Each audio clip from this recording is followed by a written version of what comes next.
Le mot que vous connaissez comme « vierge » ne signifie pas vierge. Le mot que vous connaissez comme « enfer » ne signifie pas enfer. Le mot que vous connaissez comme « péché » ne signifie pas péché.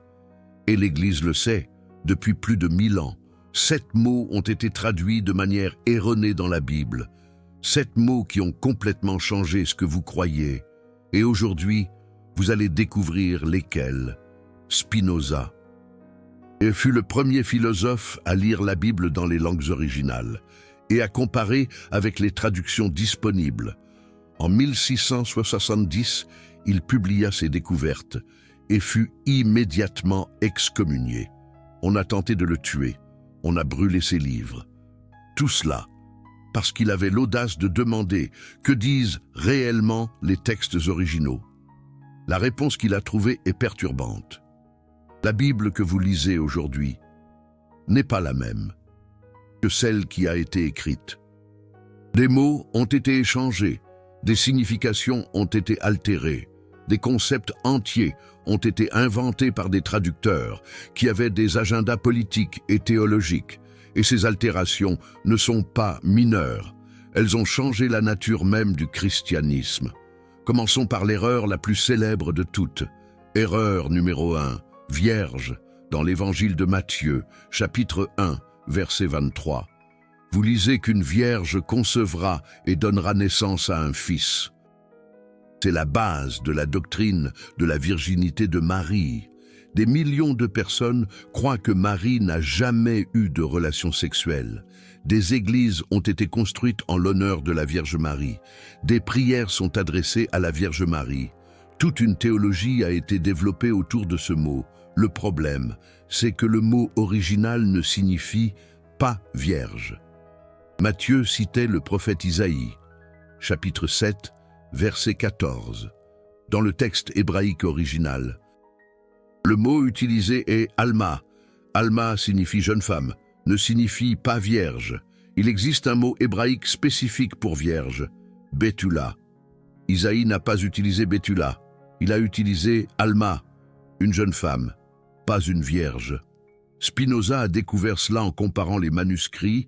Il a réalisé que lorsque l'Ancien Testament a été traduit en grec dans la version connue sous le nom de Septante, environ 200 ans avant le Christ, les traducteurs ont utilisé le mot grec parthénos. Parthénos peut signifier vierge, mais peut aussi signifier simplement jeune femme. Le contexte détermine le sens. Les traducteurs grecs ne faisaient pas une déclaration théologique. Ils traduisaient une prophétie sur une jeune femme qui aurait un fils, rien de plus. Mais lorsque les auteurs des évangiles, écrivant en grec, ont cité ce passage, ils ont assumé que parthénos signifiait vierge au sens sexuel. Et ainsi est née la doctrine de la virginité de Marie. Vous m'entendez? Une des croyances les plus fondamentales du christianisme, la virginité de Marie, est basée sur une erreur de traduction.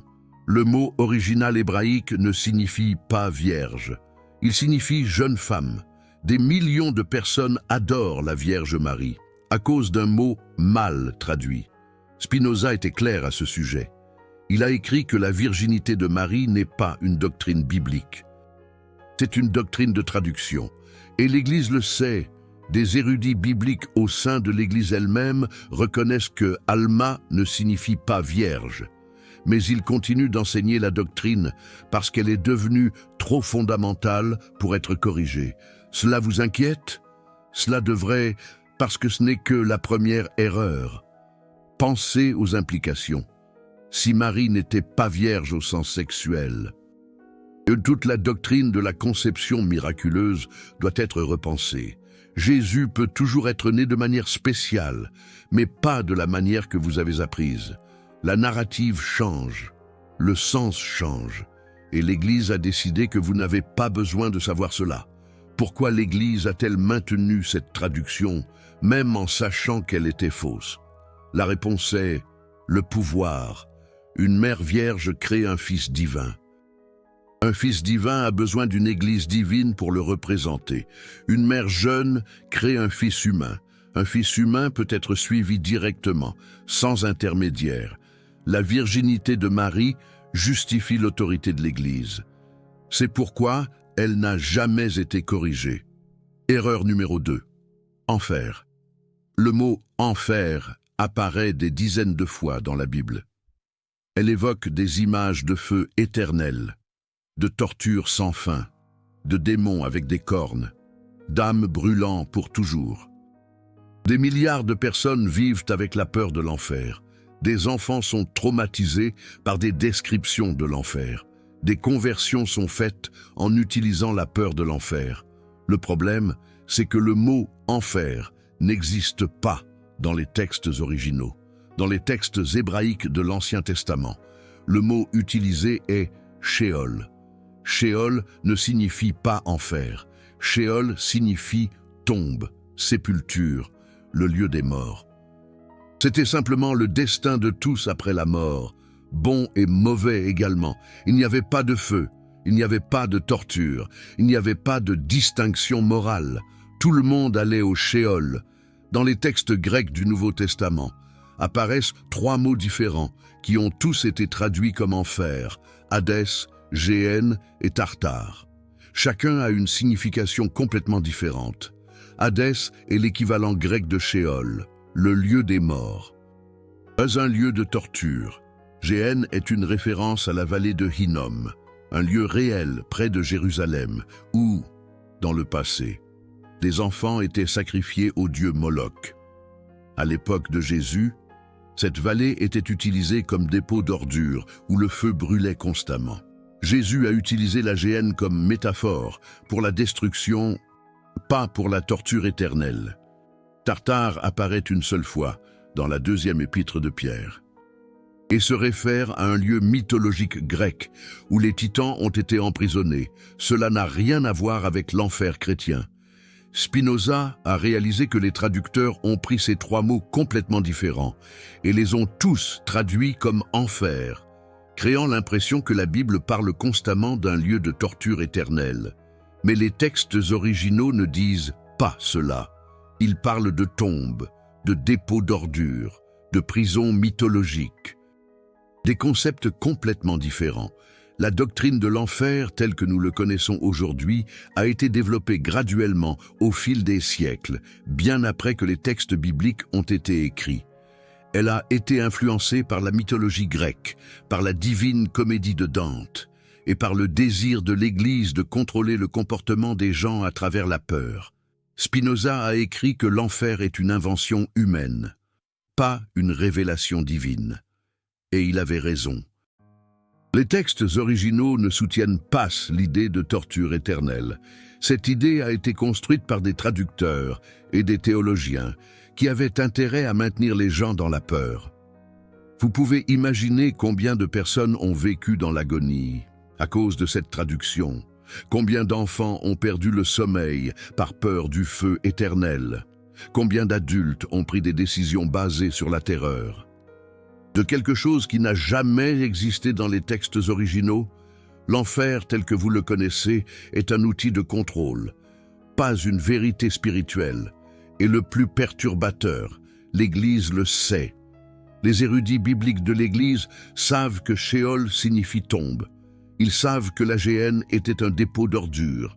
Ils savent que Hadès était le monde des morts grecs, sans connotation de torture. Mais ils continuent de prêcher l'enfer de feu éternel, parce que ça marche. La peur, ça marche. Mais attendez, parce que la prochaine erreur est encore plus perturbante. Erreur numéro 3, le péché. Le mot « péché » en français porte un poids énorme.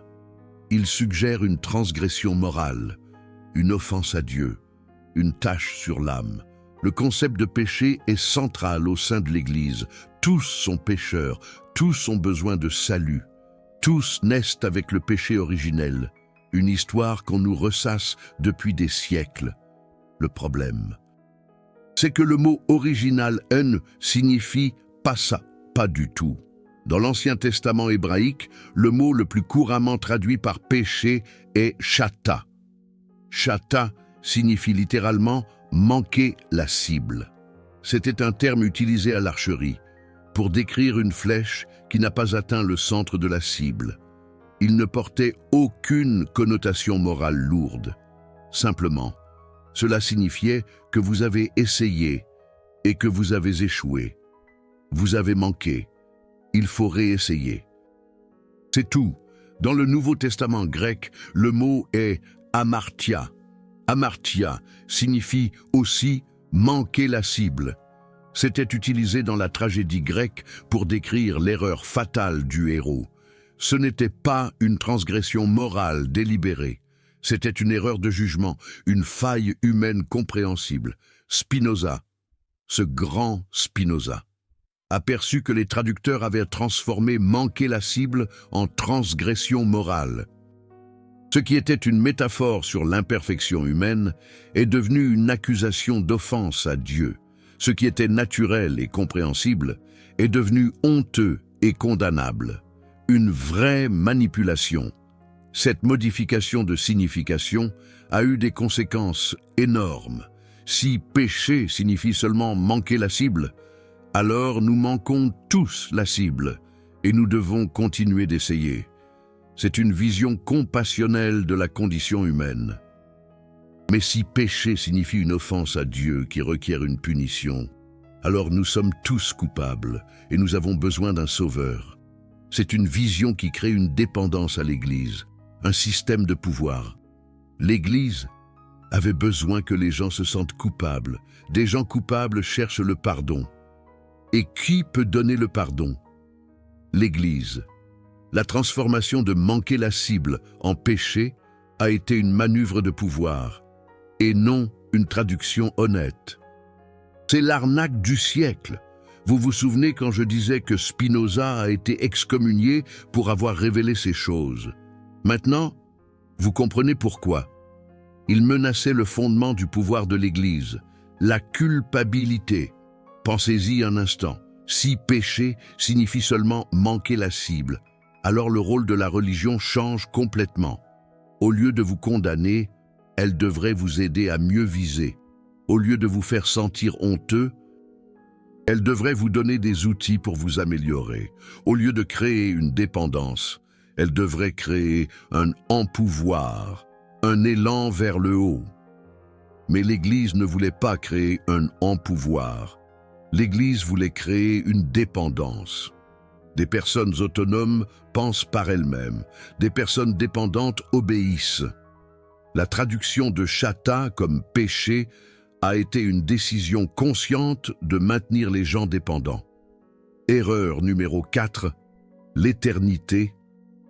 Quand vous lisez à propos de la vie éternelle ou de la punition éternelle dans la Bible, vous imaginez quelque chose qui dure pour toujours, sans fin, infiniment. C'est la base de l'espérance chrétienne de l'immortalité. Et c'est aussi la base de la peur de l'enfer éternel. Le problème, c'est que le mot original « ne » signifie « passe » pour toujours. Le mot grec traduit par « éternel » est « aionios ». Aionios vient de « aion », qui signifie « ère », « âge », période de temps. Aionios signifie « appartenant à une ère » ou « durant une ère ». Il ne signifie pas « infini » ou « sans fin ». Les Grecs avaient un mot pour « infini », « eidios ». Si les auteurs du Nouveau Testament avaient voulu dire « infini », ils auraient utilisé « eidio », mais ils ont utilisé « aionios », une ère, une période, et non l'infini, nuance. Spinoza a découvert que l'idée d'éternité sans fin a été importée de la philosophie grecque platonicienne, et non des textes bibliques originaux. Platon croyait en l'immortalité de l'âme. Les premiers chrétiens, influencés par la philosophie grecque, ont commencé à interpréter aionios comme éternel au sens platonicien. Mais les textes originaux ne disent pas ça. Cela change tout. Si la vie éternelle signifie vie d'une ère ou vie du monde à venir, c'est très différent de vie infinie. Si la punition éternelle signifie punition d'une ère, c'est très différent de torture infinie. On parle de deux choses différentes. L'Église a préféré l'interprétation de l'infini, parce que cela augmente les enjeux. Si vous pouvez gagner un bonheur infini ou subir une torture infinie, vous avez beaucoup plus de raisons d'obéir à l'Église. La traduction de aionios comme éternel a été une décision stratégique et non linguistique. Un coup de maître. Spinoza est allé encore plus loin dans cette analyse. Il a montré que l'idée de l'immortalité de l'âme individuelle n'existe pas dans l'Ancien Testament hébraïque. Les Juifs de l'époque de Jésus ne croyaient pas en la vie après la mort, de la manière dont les chrétiens croient aujourd'hui. Ils croyaient en la résurrection des morts à la fin des temps, et non en la survie immédiate de l'âme. L'immortalité de l'âme a été importée de la philosophie grecque. Platon enseignait que l'âme était immortelle et séparée du corps. Quand le christianisme s'est répandu dans le monde gréco-romain, il a absorbé cette idée païenne. Et ensuite, les traducteurs chrétiens ont commencé à lire les textes hébraïques à travers des lentilles grecques, trouvant éternité là où les originaux parlaient seulement d'ère et de période. Ce syncrétisme entre judaïsme et philosophie grecque est visible dans tout le Nouveau Testament, mais il a été caché par des traductions qui font paraître le texte uniforme. La vérité est que le christianisme est une religion échibride, mélangeant des traditions hébraïques avec des concepts grecs. Et les traductions cachent ce mélange, un vrai tour de passe-passe. Et maintenant, nous arrivons à l'erreur qui va vous faire tout remettre en question, erreur numéro 5. Je suis le chemin. Une des phrases les plus célèbres de Jésus apparaît dans Matthieu 14, 6. Dans la plupart des traductions, Jésus dit « Je suis le chemin, la vérité et la vie. Nul ne vient au Père que par moi. » Cette phrase est utilisée pour justifier l'exclusivité du christianisme. Seulement, à travers Jésus, vous pouvez arriver à Dieu. Toutes les autres religions sont erronées. Le problème est complexe. La phrase en grec utilise le mot « ego » pour « je ». « Ego eimi » est une forme emphatique de dire « je suis ». Mais dans le contexte philosophique grec de l'époque, « ego eimi » avait des connotations beaucoup plus larges. Cela pouvait signifier l'essence divine, la conscience universelle, l'être en soi. Quand Jésus dit « ego eimi », il peut parler de lui-même comme personne individuelle, ou il peut parler du principe divin qu'il représente. L'interprétation exclusiviste assume la première option, mais l'interprétation mystique assume la seconde. Spinoza argumentait que Jésus parlait comme représentant de la raison divine, et non comme unique porte d'accès à Dieu. Quand Jésus dit « Je suis le chemin », il peut dire la vérité, la raison, l'amour. Ces qualités que je représente sont le chemin, pas nécessairement lui, Jésus, comme seule personne. Nuance importante. Cette interprétation est cohérente avec d'autres enseignements de Jésus. Il a dit que le royaume de Dieu est à l'intérieur de vous. Il a dit que lorsque nous nourrissons les affamés, nous le nourrissons, lui. Il a dit que là où 2 ou 3 sont réunis en mon nom, je suis là. Tout cela suggère une présence divine diffuse et non exclusive. La traduction et interprétation exclusiviste a servi les intérêts de l'Église. Si l'on ne peut accéder à Dieu que par Jésus, et que l'on ne peut accéder à Jésus que par l'Église, alors l'Église détient le monopole du sacré. C'était là la logique du pouvoir ecclésiastique, une logique que Spinoza a catégoriquement rejetée. Spinoza, l'homme qui osa penser différemment, affirmait que Dieu est accessible à tous, par la raison et par la nature, et non pas seulement par une institution spécifique. C'est pour cette raison qu'il fut considéré comme si dangereux. Imaginez l'impact de cette interprétation exclusiviste. Elle a été utilisée pour justifier les croisades, ces guerres dites saintes. Elle a été utilisée pour justifier les inquisitions, ces tribunaux de la foi. Elle a été utilisée pour justifier la destruction de cultures indigènes, un véritable génocide spirituel.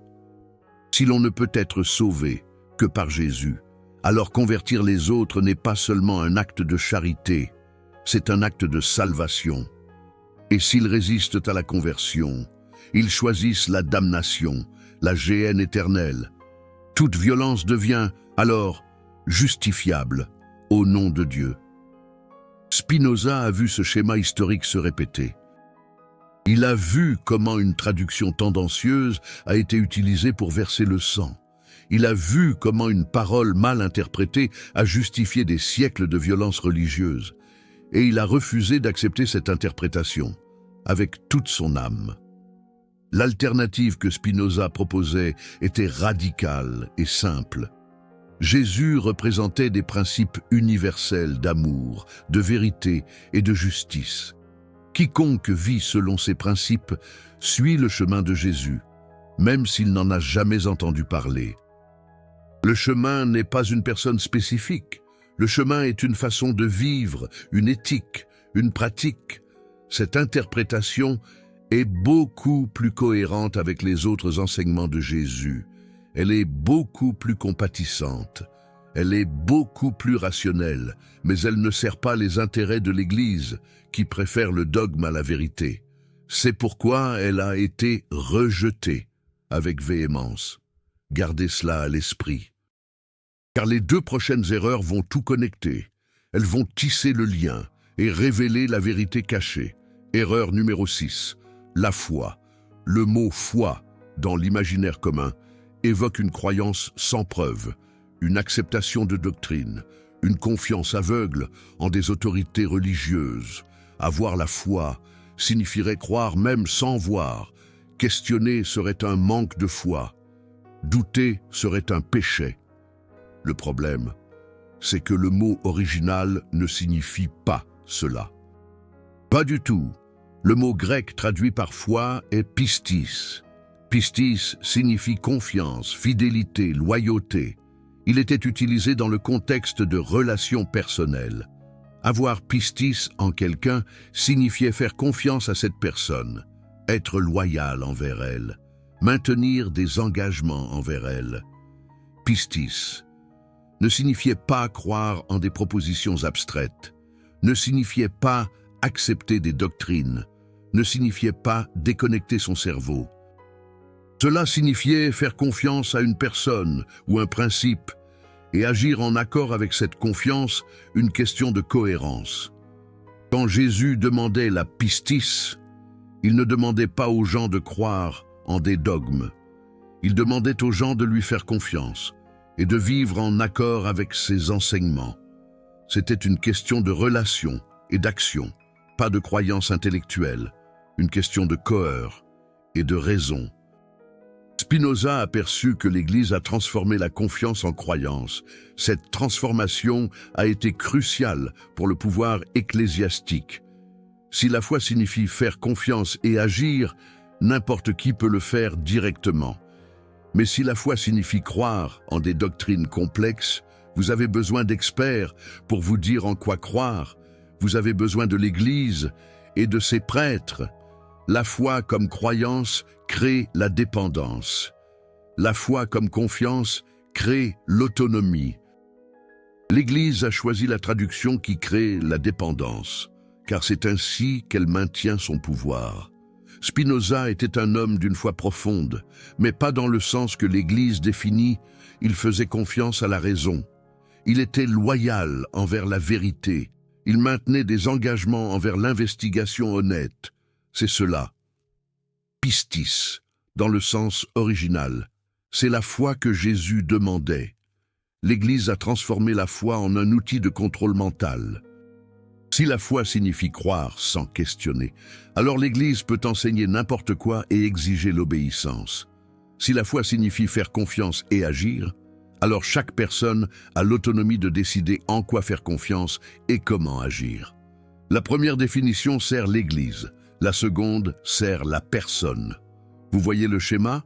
Chaque erreur de traduction retire du pouvoir à la personne et le donne à l'institution. Chaque erreur de traduction crée une dépendance là où il devrait y avoir de l'autonomie. Chaque erreur de traduction complique ce qui devrait être simple. Et cela nous amène à la dernière erreur, celle qui scelle le complot, erreur numéro 7. Église. Le mot « église » évoque un bâtiment, une institution, une hiérarchie de prêtres, d'évêques et de papes. L'Église catholique, l'Église orthodoxe, les églises protestantes. Des organisations avec des propriétés, des bureaucraties, des codes de droit canoniques. Le problème, c'est que le mot original ne signifie rien de tout cela. Le mot grec traduit par « église » est « ecclésia ». Ecclésia signifie « assemblée », réunion de personnes convoquées. Il était utilisé dans la démocratie athénienne pour décrire la réunion des citoyens. Il n'avait pas de connotation religieuse spécifique. C'était simplement un groupe de personnes réunies pour un but commun. Quand les premiers chrétiens utilisaient ecclésia, ils parlaient de leur réunion communautaire. Il n'y avait pas de bâtiments spéciaux, il n'y avait pas de hiérarchie cléricale, il n'y avait pas d'institution formelle. Juste des personnes se réunissant dans des maisons pour partager des repas, chanter, prier et discuter des enseignements de Jésus. La transformation d'Ecclésia en Église a été graduelle et intentionnelle. À mesure que le christianisme est devenu la religion officielle de l'Empire romain, il a été nécessaire de créer des structures de pouvoir. Des évêques ont assumé l'autorité, des bâtiments ont été construits, des propriétés ont été accumulées, une bureaucratie s'est développée. En l'an 313, l'empereur Constantin a légalisé le christianisme. En l'an 380, l'empereur Théodose a fait du christianisme la religion officielle de l'Empire. À ce moment-là, l'Ecclésia, la simple réunion de personnes, a dû se transformer en quelque chose qui pouvait administrer un empire. L'Église institutionnelle est née par nécessité politique et non par commandement divin. Les premiers disciples de Jésus n'auraient pas reconnu ce que leur ecclésia est devenue. Ils se réunissaient dans des maisons, ils partageaient des repas, ils chantaient ensemble. Il n'y avait pas de hiérarchie fixe, il n'y avait pas de bâtiment sacré. Il n'y avait pas de propriété accumulée. La transformation de communauté en institution a pris 300 ans. Et cette transformation a exigé une traduction qui la justifie. Spinoza argumentait que Jésus n'a jamais eu l'intention de créer une institution. Il voulait un mouvement de personnes vivant en accord avec des principes d'amour et de justice.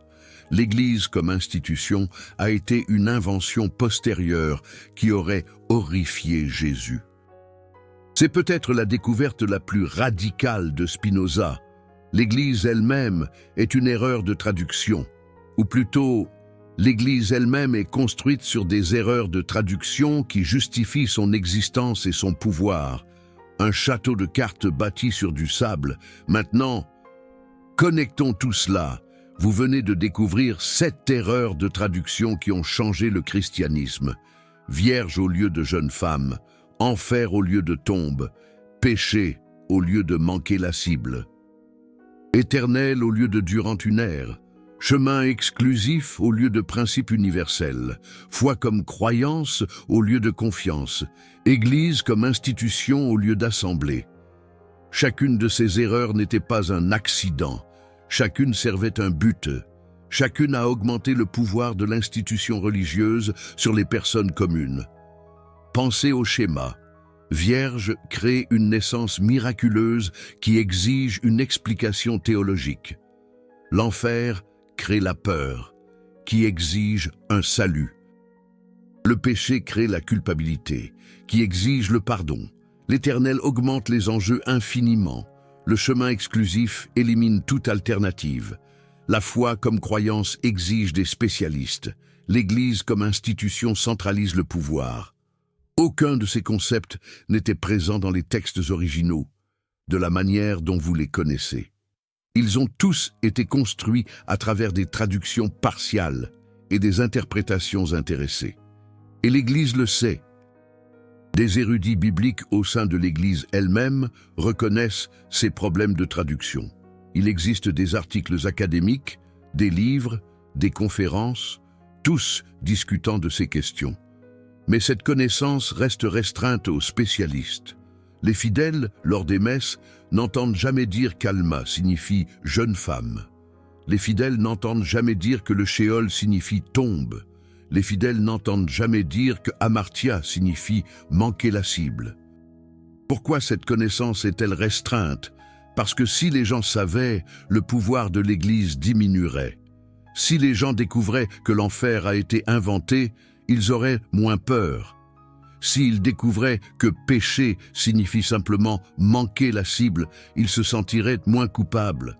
S'ils découvraient que la foi signifie confiance et non croyance aveugle, ils questionneraient davantage.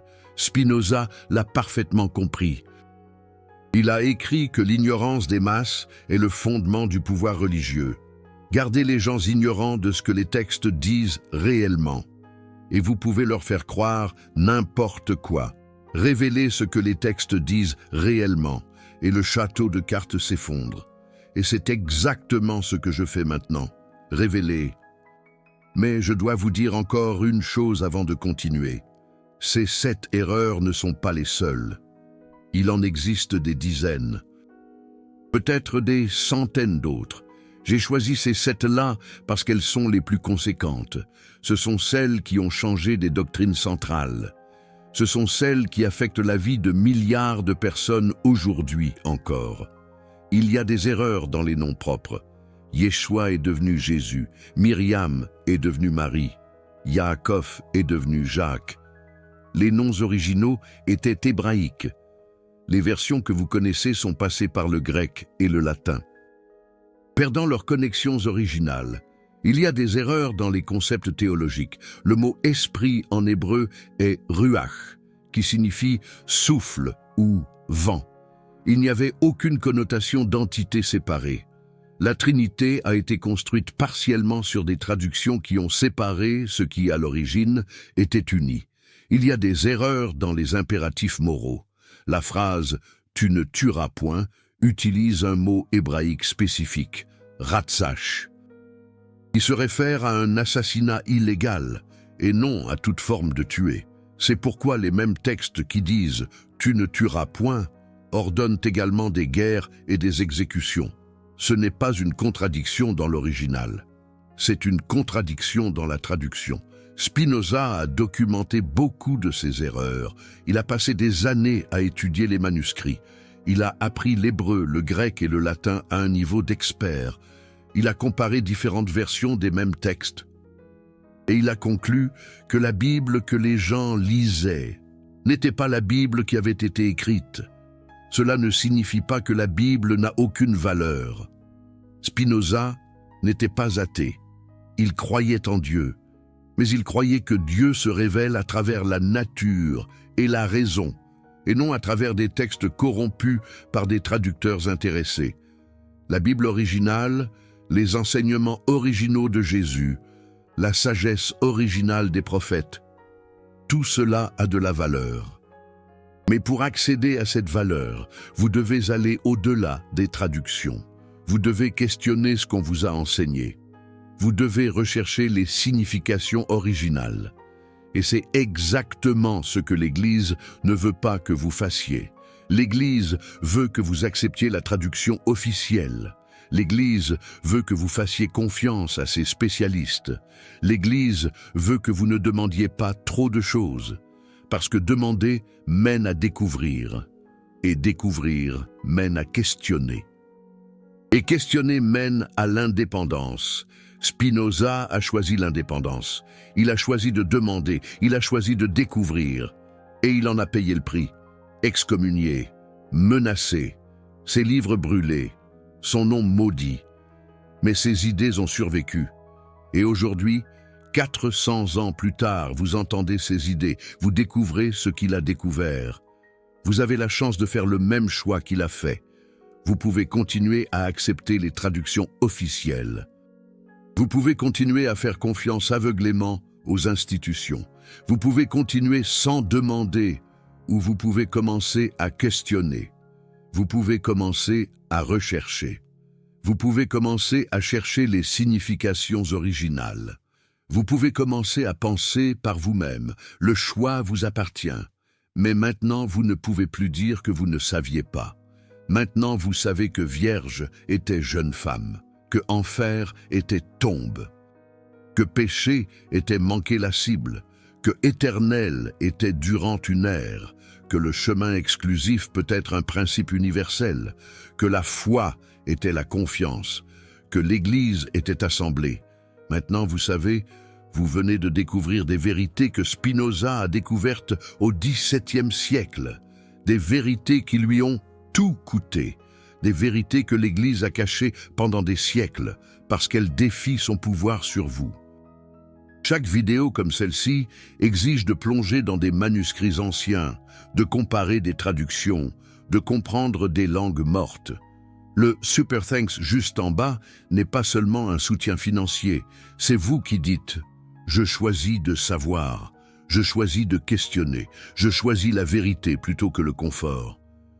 Vous devenez une partie de ceux qui n'acceptent pas les versions officielles sans enquêter. Et ce choix a du pouvoir. Maintenant, laissez-moi vous donner quelque chose de pratique. Si vous voulez vérifier ce que j'ai dit, il existe des outils disponibles. La Strong's Concordance répertorie tous les mots originaux de la Bible avec leur signification en hébreu et en grec. C'est gratuit en ligne. Vous pouvez rechercher n'importe quel mot et voir ce qu'il signifie réellement dans l'original. Il existe des Bibles interlinéaires qui montrent le texte grec ou hébreu à côté de la traduction. Vous pouvez comparer mot par mot. Vous pouvez voir où les traductions divergent de l'original. Il existe des dictionnaires d'hébreu biblique et de grec Queen. Vous pouvez apprendre les significations originales sans dépendre d'intermédiaires. La connaissance est disponible pour ceux qui la cherchent. Spinoza n'avait pas ces outils. Il devait copier les manuscrits à la main. Il devait voyager pour trouver des textes rares. Il devait risquer sa vie pour accéder à la connaissance interdite. Vous avez tout au bout de vos doigts. La seule chose qui manque, c'est la volonté de chercher. Je vais vous donner un exercice. Choisissez l'un des 7 mots que j'ai mentionnés. Cela peut être vierge, enfer, péché, éternel, chemin, foi ou église. Recherchez le mot original dans la Strong's Concordance, lisez les définitions, comparez avec la traduction que vous connaissez. Voyez de vos propres yeux la différence entre ce qui a été écrit et ce qu'on vous a enseigné. Cet exercice simple peut changer votre perspective à jamais. Et je sais que c'est effrayant.